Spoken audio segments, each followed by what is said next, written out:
ಇನ್ನು ಸಿಎಂ ಸಿದ್ದರಾಮಯ್ಯ ವಿರುದ್ಧ ಪ್ರಾಸಿಕ್ಯೂಷನ್ ವಿಚಾರಕ್ಕೆ ಸಂಬಂಧಪಟ್ಟಂತೆ ಹೈಕೋರ್ಟ್ನಲ್ಲಿ ಇವತ್ತು ಮತ್ತೆ ವಿಚಾರಣೆ ಮುಂದುವರಿಯುತ್ತೆ. ಶನಿವಾರ ಕೂಡ ಸುದೀರ್ಘವಾದಂತಹ ವಿಚಾರಣೆ ನಡೆದಿತ್ತು ಹೈಕೋರ್ಟ್ನಲ್ಲಿ. ರಾಜ್ಯಪಾಲರ ಪರವಾಗಿ ವಕೀಲರು ವಾದವನ್ನು ಮಂಡಿಸಿದ್ರು. ಇನ್ನು ಆಗಸ್ಟ್ 19, 29 ಅರ್ಜಿ ವಿಚಾರಣೆಯನ್ನ ನಡೆಸಿದಂತಹ ಕೋರ್ಟ್ ಆಗಸ್ಟ್ 31ನೇ ತಾರೀಕು ಅಂದರೆ ಶನಿವಾರ ಕೂಡ ವಾದ ಪ್ರತಿವಾದಗಳು ನಡೆದಿದ್ವು. ಸುದೀರ್ಘವಾದಂತಹ ಒಂದು ವಾದ ನಡೆದಿತ್ತು. ಇವತ್ತಿಗೆ ವಿಚಾರಣೆಯನ್ನು ಹೈಕೋರ್ಟ್ ಮುಂದೂಡಿತ್ತು. ಸೊ ಹಾಗಾಗಿ ಇವತ್ತು ಮಧ್ಯಾಹ್ನ ಮತ್ತೆ ವಿಚಾರಣೆ ಆರಂಭವಾಗುತ್ತೆ. ಸೊ ಹೈಕೋರ್ಟ್ನ ಬೆಳವಣಿಗೆಗಳ ಮೇಲೆ ಸಿಎಂ ಕೂಡ ನಿಗಾ ಇಟ್ಟಿದ್ದಾರೆ. ಮನೆಯಲ್ಲೇ ಇದ್ದಾರೆ, ಎಲ್ಲೂ ಕೂಡ ಹೊರಗಡೆ ಹೋಗಿಲ್ಲ. ಸೊ ಹೈಕೋರ್ಟ್ನಲ್ಲಿ ಇವತ್ತು ಮತ್ತೆ ವಿಚಾರಣೆ ಮುಂದುವರಿಯೋದ್ರಿಂದಾಗಿ ಕಳೆದ ಆಗಸ್ಟ್ 19ನೇ ತಾರೀಕು 29ನೇ ತಾರೀಕು ಅರ್ಜಿ ವಿಚಾರಣೆಯನ್ನು ನಡೆಸಿತ್ತು ಕೋರ್ಟ್. ಅದಾದಮೇಲೆ 31ನೇ ತಾರೀಕು ಶನಿವಾರ ಕೂಡ ಸುದೀರ್ಘವಾದಂಥ ಒಂದು ವಾದ ಪ್ರತಿವಾದಗಳು ನಡೆದಿದ್ವು. ಇವತ್ತಿಗೆ ವಿಚಾರಣೆಯನ್ನು ಮುಂದೂಡಲಾಗಿದೆ. ಹಾಗಾಗಿ ಇವತ್ತು ಮಧ್ಯಾಹ್ನ ಮತ್ತೆ ವಾದ ಪ್ರತಿವಾದ ಆರಂಭವಾಗುತ್ತೆ. ಇದೆಲ್ಲವನ್ನೂ ಕೂಡ ಸಿಎಂ ತಮ್ಮ ಮನೆಯಲ್ಲೇ ಇದ್ದು ಗಮನಿಸ್ತಾ ಇದ್ದಾರೆ. ಮನೆಯಲ್ಲೇ ಇದ್ಕೊಂಡು ಇದನ್ನೆಲ್ಲ ಏನು ಡೀಟೇಲ್ಸ್ ಸಿಗ್ತಾ ಇದೆ, ಹೈಕೋರ್ಟ್ನಲ್ಲಿ ಯಾವ ರೀತಿ ವಿಚಾರಣೆ ನಡೀತಾ ಇದೆ, ಅವರ ಪರ ವಕೀಲರು ಜೊತೆಗೆ ರಾಜ್ಯಪಾಲರ ಪರ ವಕೀಲರು ಎಲ್ಲರ ಒಂದು ವಾದ ಪ್ರತಿವಾದಗಳನ್ನು ಕೂಡ ಸಿಎಂ ಮನೆಯಲ್ಲೇ ಇದ್ದು ನಿಗಾ ವಹಿಸ್ತಾ ಇದ್ದಾರೆ.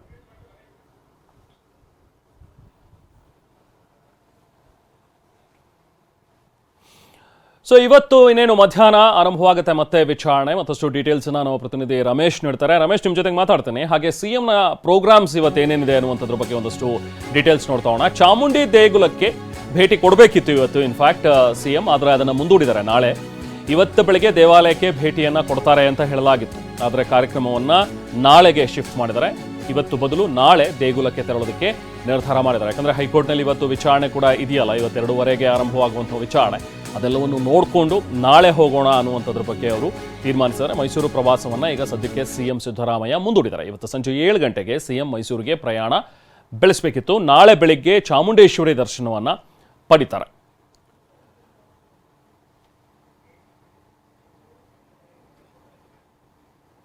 ಸೊ ಬನ್ನಿ ಮತ್ತಷ್ಟು ಡೀಟೇಲ್ಸ್ ಪಡೆಯೋಣ. ಅಂದರೆ ಕೋರ್ಟ್ನಲ್ಲಿ ಇವತ್ತು ನಡೆಯಲಿಕ್ಕಿರುವಂತಹ ವಾದ ಪ್ರತಿವಾದಗಳು, ಇದ್ರ ಬಗ್ಗೆ ಮತ್ತಷ್ಟು ಡೀಟೇಲ್ಸ್ ನಾವು ಪ್ರತಿನಿಧಿ ರಮೇಶ್ ನೀಡ್ತಾರೆ. ರಮೇಶ್, ಇವತ್ತು ಶನಿವಾರ ಗಮನಿಸಿದ್ದೀವಿ, ಶನಿವಾರ ಸುದೀರ್ಘವಾದಂಥ ಒಂದು ವಿಚಾರಣೆ ನಡೆದಿತ್ತು. ಸೊ ಇವತ್ತು ಏನೆಲ್ಲ ಪಾಸಿಬಿಲಿಟೀಸ್ ಇದೆ? ಇವತ್ತು ಕೂಡ ವಿಚಾರಣೆ ನಡೆದು ಇವತ್ತೇ ನಿರ್ಧಾರವಾಗುವಂಥ ಸಾಧ್ಯತೆಗಳೇನಾದರೂ ಕಂಡು ಬರ್ತಾ ಇದೆಯಾ, ಅಥವಾ ರಿಸರ್ವ್ ಆಗ್ಬೋದು, ಮುಂದೂಡಬಹುದು ಅನ್ನುವಂಥ ಒಂದು ಲಕ್ಷಣ ಕಾಣಿಸ್ತಾ ಇದೆಯಾ? ಏನು ಡೀಟೇಲ್ಸ್ ಇದೆ ರಮೇಶ್ ಈ ಸಂಬಂಧ? ರೆಹಮಾನ್, ಇವತ್ತು 4ನೇ ದಿನದ ವಾದ ಮಂಡನೆ ಹೈಕೋರ್ಟ್ನಲ್ಲಿ ನಡೆಯಲಿದೆ. ಈಗ 3 ದಿವಸಗಳ ಕಾಲ ಮೊದಲನೇ 2 ದಿವಸ ಸಿಎಂ ಪರ ವಕೀಲರು ವಾದ ಮಂಡನೆ ಮಾಡಿದರೆ, 3ನೇ ದಿವಸ ಏನು ರಾಜ್ಯಪಾಲರ ಪರ ತುಷಾರ್ ಮೆಹ್ತಾ ಅವರು ವಾದ ಮಂಡನೆ ಮಾಡಿದ್ದಾರೆ. ಮತ್ತು ಇವತ್ತು ಏನು ದೂರುದಾರರ ಪರ KG ರಾಘವನ್ ಮತ್ತು ಲಕ್ಷ್ಮೀ ಅಯ್ಯಂಗಾರ್ ಅವರು ವಾದ ಮಂಡಿಸುವಂಥ ಸಾಧ್ಯತೆ ಇದೆ. ಇದಕ್ಕೆ ಪ್ರತಿಯಾಗಿ ಸಿಂಘ್ವಿ ಅವರು, ಅಂದರೆ ಸಿಎಂ ಪರ ಅಭಿಷೇಕ್ ಮನು ಸಿಂಘ್ವಿ ಅವರು ಮತ್ತು ಅಡ್ವೊಕೇಟ್ ಜನರಲ್ ಶಶಿಕಾಂತ್ ಶೆಟ್ಟಿ ಅವರು ಇವತ್ತು ವಾದ ಮಂಡನೆ ಮಾಡುವಂಥ ಸಾಧ್ಯತೆ ಇದೆ. ಒಂದು ವೇಳೆ ಏನಾದರೂ ಇವತ್ತಿನ ವಾದ ಮಂಡನೆ ಮುಕ್ತಾಯ ಆದರೆ ಆಗ ಕೋರ್ಟು ಆದೇಶವನ್ನು, ಯಾಕಂದರೆ 4 ದಿನಗಳ ಕಾಲ ಸುದೀರ್ಘ ವಾದ ಮಂಡನೆ ಆಗಿರೋದ್ರಿಂದ ಮತ್ತು ಈಗ ಉದ್ಭವ ಆಗಿರುವಂಥ ಪ್ರತಿ ಪ್ರಶ್ನೆಗೂ ಕೂಡ ಹೈಕೋರ್ಟಿಗೆ ಉತ್ತರ ಕೊಡಬೇಕಾಗಿರುವಂಥ ಸ್ಥಿತಿ ಇರೋದ್ರಿಂದ ಈಗ ಹೈಕೋರ್ಟ್ ಆದೇಶವನ್ನು ಕಾಯ್ದಿರಿಸುವಂಥ ಸಾಧ್ಯತೆಗಳು ಹೆಚ್ಚಾಗಿವೆ. ಇವತ್ತೇನೆ ಅಂತಿಮ ತೀರ್ಪು ಇವತ್ತೇ ಬರುವಂಥ ಸಾಧ್ಯತೆಗಳಿಲ್ಲ. ಬದಲಾಗಿ ಇವತ್ತು ಮಧ್ಯಂತರ ಆದೇಶ, ಅಂದರೆ ಇದುವರೆಗೆ ಏನು ಸಿಎಂ ಸಿದ್ದರಾಮಯ್ಯ ಅವರ ಪರ ಒಂದು ಮಧ್ಯಂತರ ಆದೇಶ ಇತ್ತು, ಅದನ್ನು ವಿಸ್ತರಿಸುವಂಥ ಸಾಧ್ಯತೆ ಇದೆ. ಅಂದರೆ ವಿಚಾರಣೆ ನ್ಯಾಯಾಲಯ ಯಾವುದೇ ಒಂದು ಆದೇಶವನ್ನು ನೀಡಬಾರ್ದು ಅಂತೇಳಿ, ಏನು ಯಾವುದೇ ವಿಚಾರಣೆ ನಡೆಸಬಾರ್ದು ಅಂತೇಳಿ ಮಧ್ಯಂತರ ಆದೇಶ ಇದೆ, ಅದು ವಿಸ್ತರಣೆ ಆಗುವಂಥ ಸಾಧ್ಯತೆ ಇದೆ. ಹೀಗಾಗಿ ಇವತ್ತು ಆದೇಶವನ್ನು ಏನಾದರೂ ಕಾಯ್ದಿರಿಸಿದ್ರೆ ಆಗ ಮುಂದಿನ ವಾರನೋ ಅಥವಾ ಈ ವಾರದ ಎಂಡಲ್ಲೋ ಒಂದು ಆದೇಶ ಬರುವಂಥ ಸಾಧ್ಯತೆ ಇದೆ. ಯಾಕಂದರೆ ಇದು ಬಹಳ ಸುದೀರ್ಘವಾದ ವಿಚಾರಣೆ ಆಗಿದೆ ಮತ್ತು ಸಾಂವಿಧಾನಿಕ ವಿಚಾರಗಳನ್ನು ಪ್ರಸ್ತಾಪ ಮಾಡಲಾಗಿದೆ. 17A ಕೆಳಗಡೆ ಪೊಲೀಸ್ ಅಧಿಕಾರಿನೇ ರಾಜ್ಯಪಾಲರಿಂದ ಅನುಮತಿ ಪಡಿಬೇಕಾ ಅಥವಾ ಖಾಸಗಿ ವ್ಯಕ್ತಿ ಕೂಡ ರಾಜ್ಯಪಾಲರಿಂದ ಪ್ರಾಸಿಕ್ಯೂಷನ್ಗೆ ಅನುಮತಿ ಪಡಿಬಹುದು ಅನ್ನುವಂಥ ಪ್ರಶ್ನೆ ಇದೆ.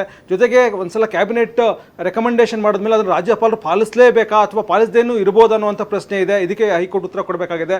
ಅದೇ ರೀತಿ ರಾಜ್ಯಪಾಲರು ತಮ್ಮ ಒಂದು ಪ್ರಾಸಿಕ್ಯೂಷನ್ಗೆ ಅನುಮತಿ ನೀಡಬೇಕಾದ್ರೆ ಅಪ್ಲಿಕೇಶನ್ ಆಫ್ ಮೈಂಡ್, ಅಂದರೆ ಎಲ್ಲ ಅಂಶಗಳಿಗೂ ಅವರು ಉತ್ತರವನ್ನು ಕೊಡಬೇಕಾ, ಸವಿವರವಾದಂಥ ಉತ್ತರವನ್ನು ಕೊಡಬೇಕಾ ಅನ್ನುವಂಥ ಪ್ರಶ್ನೆ ಕೂಡ ಇದೆ. ಹೀಗಾಗಿ ಇದ್ರ ಬಗ್ಗೆ ಕೂಡ ಸಿಂಘ್ವಿ ಅವರು ಬಹಳಷ್ಟು ಪ್ರಶ್ನೆಗಳನ್ನ ಎತ್ತಿದ್ರು. ಇದಕ್ಕೆ ಪ್ರತ್ಯೇಕ ತುಷಾರ್ ಮೆಹ್ತಾ ಅವರು ಕೂಡ ಆನ್ಸರ್ ಕೊಡುವಂಥ ಪ್ರಯತ್ನವನ್ನು ಮಾಡಿದರು. ರಾಜ್ಯಪಾಲರು ತಮ್ಮ ಅಪ್ಲಿಕೇಶನ್ ಆಫ್ ಮೈಂಡ್ ಇದೆ, ಅವರೆಲ್ಲವನ್ನು ಕೂಡ ಪರಿಶೀಲನೆ ಮಾಡಿದ್ದಾರೆ. ಪ್ರತಿಯೊಂದು ಕಡತವನ್ನು ಪರಿಶೀಲನೆ ಮಾಡಿ ಅವರೇ ನೋಟ್ಸನ್ನು ಪ್ರಿಪೇರ್ ಮಾಡಿದ್ದಾರೆ ಮತ್ತು ಪ್ರತಿಯೊಂದಕ್ಕೂ ಅವರೇ ಡಿಕ್ಟೇಷನ್ ಕೊಟ್ಟಿದ್ದಾರೆ ಅನ್ನುವಂಥ ಉತ್ತರ ಕೊಡೋ ಮೂಲಕ ರಾಜ್ಯಪಾಲರು ತಮ್ಮ ವಿವೇಚನೆಯನ್ನು ಬಳಸಿನೇ ಈ ಒಂದು ಆದೇಶವನ್ನು ಕೊಟ್ಟಿದ್ದಾರೆ ಅನ್ನುವಂಥ ಒಂದು ಸ್ಪಷ್ಟೀಕರಣ ಕೊಡೋ ಪ್ರಯತ್ನವನ್ನು ಮಾಡಿದ್ದಾರೆ.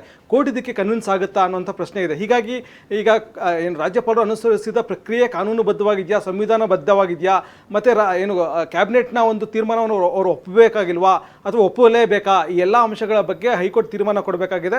ಇವತ್ತು ಏನು ವಾದ ಮಂಡನೆ ನಡೆಯುತ್ತೆ, ಮುಖ್ಯವಾಗಿ CM ಅವರ ಪಾತ್ರ ಏನು ಅನ್ನುವಂಥ ಒಂದು ಪ್ರಶ್ನೆಯನ್ನು ಕೂಡ ಹೈಕೋರ್ಟ್ ಮೊನ್ನೆ ಮುಂದಿಟ್ಟಿತ್ತು. ಅಂಥ ಸಂದರ್ಭದಲ್ಲಿ DCM ಆಗಿದ್ದಾಗಲೇ ಡಿನೋಟಿಫಿಕೇಶನ್ ಆಯಿತು, DCM ಆಗಿದ್ದಾಗಲೇ ಅದು ಖರೀದಿ ಆಯಿತು, ಮತ್ತು ಅವರು DCM ಆಗಿದ್ದಾಗಲೇ ಅದನ್ನು ಕನ್ವರ್ಷನ್ ಅಂದರೆ ಅದು ಕೃಷಿ ಜಮೀನು ಅಂತೇಳಿ ಆಲ್ರೆಡಿ ಡೆವಲಪ್ಮೆಂಟ್ ಆಗಿರುವಂಥ ಜಾಗವನ್ನು ಕೃಷಿ ಜಮೀನು ಅಂತ ಬಿಂಬಿಸಿ ಅದನ್ನು ಕನ್ವರ್ಷನ್ ಮಾಡಲಾಯಿತು, ಅಧಿಕಾರಿಗಳ ಮೂಲಕ ಅದನ್ನು ಮಾಡಲಾಯಿತು ಅನ್ನುವಂಥ ಉತ್ತರ ಕೊಡೋ ಪ್ರಯತ್ನ ಮಾಡಿದ್ದಾರೆ. ಜೊತೆಗೆ 50-50 ಅಪ್ಲಿಕೇಶನ್ ಬಂದಿದ್ದನ್ನು CM ಆಗಿದ್ದಾಗಲೇ ಅನ್ನುವಂಥ ಒಂದು ಉತ್ತರ ಬಂದಿದೆ. ಹೀಗಾಗಿ ಕೋರ್ಟ್ಗೆ ಅಂದರೆ ಇನ್ನಷ್ಟು ಉತ್ತರಗಳು ಬೇಕಾಗಿದೆಯಾ ಅಥವಾ ಇವತ್ತೇನಾದರೂ CM ವಿರುದ್ಧ ಇರುವಂಥ ಆರೋಪಗಳ ಬಗ್ಗೆನೂ ಕೂಡ ವಾದ ಮಂಡನೆ ಆಗುತ್ತೆ ಅನ್ನೋದನ್ನು ನೋಡಬೇಕಾಗುತ್ತೆ. ಒಟ್ಟಿನಲ್ಲಿ ಇವತ್ತು ಬಹುತೇಕ ವಾದ ಮಂಡನೆ ಮುಕ್ತಾಯ ಆಗುವಂಥ ಸಾಧ್ಯತೆಗಳು ಹೆಚ್ಚಾಗಿವೆ. Rehman. Okay, thank you Ramesh.